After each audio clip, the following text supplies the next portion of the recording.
প্রিয় গাইস, আসসালামু আলাইকুম। আশা করি সবাই ভালো আছেন। আজকে আপনাদের সাথে আলোচনা করব বড় সাইজের পেঁপেতে কিভাবে হরমোন প্রয়োগ করবেন। তো আমার সামনে যে গাছটি দেখতে পাচ্ছেন, দেখেন এই গাছের প্রায় ম্যাক্সিমাম ফল কিন্তু বড় হয়ে গেছে। এই হচ্ছে ফলের কোয়ালিটি, আমি আপনাদেরকে দেখাচ্ছি। এই দেখেন ফলের কোয়ালিটিটা কেমন। ফলটা মোটামুটি কিন্তু বড় হয়ে গেছে, প্রায় 6 থেকে 700 গ্রামের মতো হয়ে গেছে আর কি।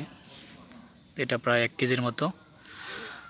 তো এই ফল যাদের বাগানে রয়েছে এরকম আকার আকৃতির ফল, তারা এই ফলটা দ্রুত পাকানোর জন্য বা ম্যাচুরিটি আনার জন্য যে কাজটা করবেন সেটা হচ্ছে প্রোটোজিম, বিঙ্গো বোরন, সাথে চিলেটেড জিঙ্ক। আমি আবারও বলছি, প্রোটোজিম 16 লিটারে 16 থেকে 20 ml, জেস পাউডার 25 গ্রাম এবং চিলেটেড জিঙ্ক হাফ প্যাকেট। তাহলে দেখবেন ফলগুলো খুব দ্রুত বড় হবে এবং কালারটা খুব সুন্দর হবে। দেখেন এই গাছের প্রায় ম্যাক্সিমাম ফলই কিন্তু অনেকটা বড় সাইজের। তোমার পাশে আরেকটি গাছ, সেটিরও একই অবস্থা, আমি আপনাদেরকে দেখাচ্ছি। দেখেন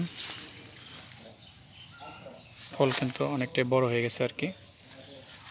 তো এই পাশে আরেক গাছ আমি আপনাদেরকে ঘুরে ঘুরে দেখাচ্ছি। দেখেন ফলের কোয়ালিটি। তো এই ধরনের ফল যাদের বাগানে রয়েছে বা এই সাইজের ফল যাদের বাগানে আছে, তারা এই হরমোনটা প্রয়োগ করবেন 1 সপ্তাহ থেকে 10 দিন পর পর। তাহলে দেখবেন ফলগুলো খুব দ্রুত বড় হবে এবং খুব তাড়াতাড়ি খাওয়ার উপযুক্ত হয়ে যাবে আর কি। দেখেন ফলের কোয়ালিটি খুবই সুন্দর। আপনারা এইভাবে ফলে হরমোন প্রয়োগ করেন।